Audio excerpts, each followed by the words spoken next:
መንገድ ላይ መኪና ውስጥ የወሲብ ድርጊትን ሰበር መረጃን እንሆኝ።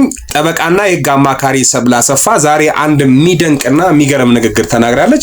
እስኪ እሱን መረጃ ላድርሳችሁ። ቤቱን ፎሎ ላይክ በማድረግ ቤተሰብ ይሁኑ። በመኪና ውስጥ የወሲብ ድርጊት መፈጸም በህግ እንደሚያስቀጣ ተገለጸ። በተለያዩ አጋጣሚዎች መንገድ ላይ በሚቆሙ መኪናዎች ውስጥ የሚፈጸሙ የወሲብ ድርጊቶች ለመልካም ስነ ምግባርና ለህዝብ ሞራል ተቃራኒ በመሆናቸው በህግ እንደሚያስቀጡ የህግ ባለሙያ ማብራሪያ ሰጥቷል። ቪዲዮን ልጋብዛችሁ። ቪዲዮን ስሙትና መጨረሻ ላይ ሀሳብ አስተያየታችሁን ኮሜንት ሴክሽን ላይ አጋሩኝ። መንገድ ላይ መኪና ውስጥ የወሲብ ድርጊትን መፈጸም ወንጀል ነው። እንዲጎራችሁ ጠበቃ ሰብለ አሰፋ እንግዲህ በተለያየ አጋጣሚ ሰዎች በየመንገዱ በተለይ መኪና ውስጥ የወሲብ ድርጊት ሲፈጸም እንደሚያስተውሉ ነገር ግን ደግሞ ተጠያቂነትም ሲረጋገጥ እንደሚያዩ ገልጸው ህጉ ምን ይላል የሚል ጥያቄ አቅርበውልኛል። እንግዲህ ማወቅ ያለብን መሰል ለህዝብ ሞራል ተቃራኒ የሆኑ ወሲባዊ ተግባራትን ህዝባዊ በሆነ ቦታዎች ላይ ፐብሊክ ፕሌስ ህዝብ ላይ በሚችልባቸው ቦታዎች በመኪና ውስጥ መንገድ ላይ መፈጸም ፐብሊክ ኢንዲሰንሲ ተብሎ ለመልካም ስነ ምግባርና ለህዝብ ሞራል ተቃራኒ ተብሎ በኢፌዴሪ ወንጀል ህግ አንቀጽ 639 ወንጀል ተደርጎ የተቀመጠ ነው። ስለሆነም አንድ ሰው መንገድ ላይ መኪና ውስጥ ወሲብ ሲፈጽም ቢደረስበትና በዚህ ወንጀል ምርመራ ተከፍቶ ጥፋተኛ ቢባል ከ1 ዓመት እስከ 5 ዓመት በሚደርስ እስራት ሊቀጣ እንደሚችል ተመልክቷል።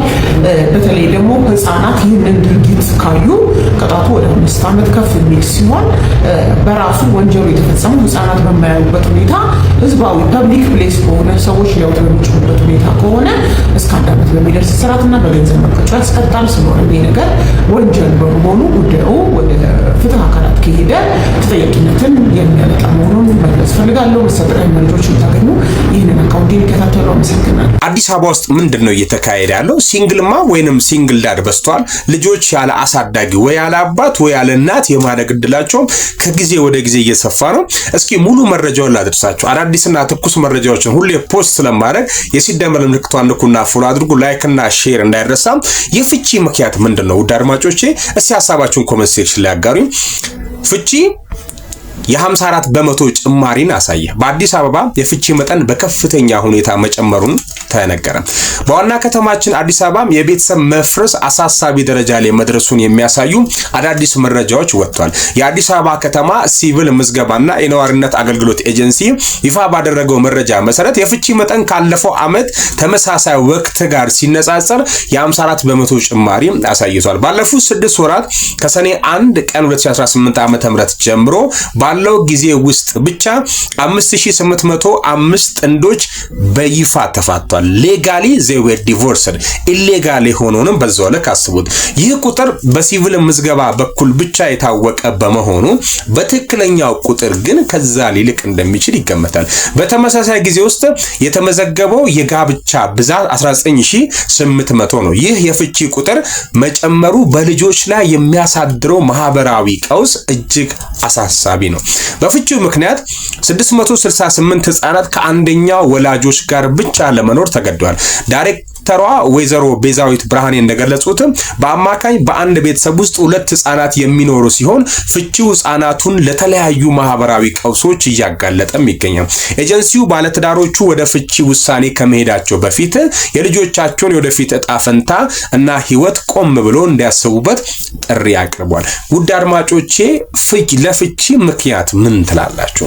ሐሳብ አስተያየታችሁን ኮሜንት ሴክሽን ላይ አጋሩ። 668 ህፃናት ያለ እናት ያለ አባት ከአንዱ ወገን ይሆናሉ። ይሄ በይፋ የተፋቱ ናቸው። አብሮ እየኖሩ አልጋ የለዩም ብዙ አሉ። መንግስት የማያውቀው በትክክል ሰማናቸውን ያልቀደዱ ባለትዳሮችም አሉ። ይህን ሁሉ ግምት ውስጥ ስናስገባ ይህን ያክል እንኳን 54 በመቶ ከጨመረ በጣም አሳሳቢ ደረጃ ላይ ደረሰን ይመስላል። 5000 ደግሞ በአንድ ጊዜ 5000 በአንድ አመት ልዩነት ውስጥ 5800 ትዳር ዲቮርስ ሲሆን ምንድነው እየሆነ ያለው?